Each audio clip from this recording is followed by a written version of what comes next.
A silence of 3 parts. It was still night in the middle of Noir.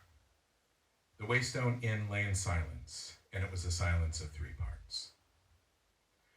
The most obvious part was a vast, echoing quiet made by things that were lacking. If the horizon had shown the slightest kiss of blue, the town would be stirring. There would be the crackle of kindling, the gentle murmur of water simmering for porridge or tea. The slow, dewy hush of folk walking through the grass would have brushed the silence off the front steps of houses with the indifferent briskness of an old birch broom. If Noir had been large enough to warrant watchmen, they would have trudged and grumbled the silence away like an unwelcome stranger. If there had been music, but no, of course there was no music. In fact, there were none of these things, and so the silence remained. In the basement of the Waystone, there was the smell of coal smoke and seared iron. Everywhere was the evidence of hurried work, tools scattered, bottles left in disarray, a spill of acid hissed quietly to itself, having slopped over the edge of a wide stone bowl.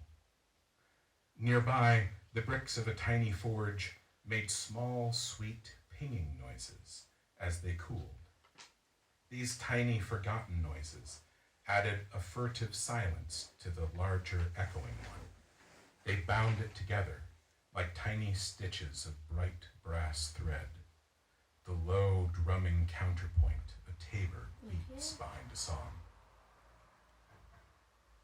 The third silence was not an easy thing to notice. If you listened long enough, you might begin to feel it in the chill copper of the Waystone's locks, turned tight to keep the night at bay. It lurked in the thick timbers of the door and nestled deep in the building's gray foundation stones.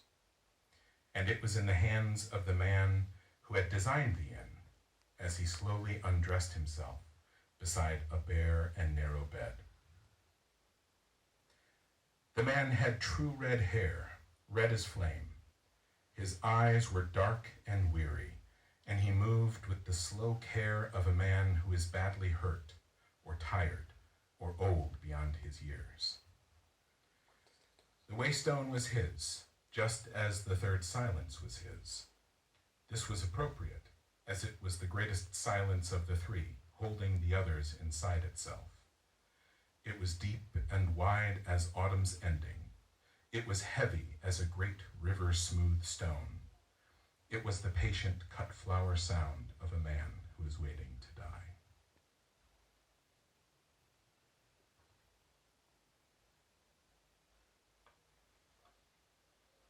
That's not half bad.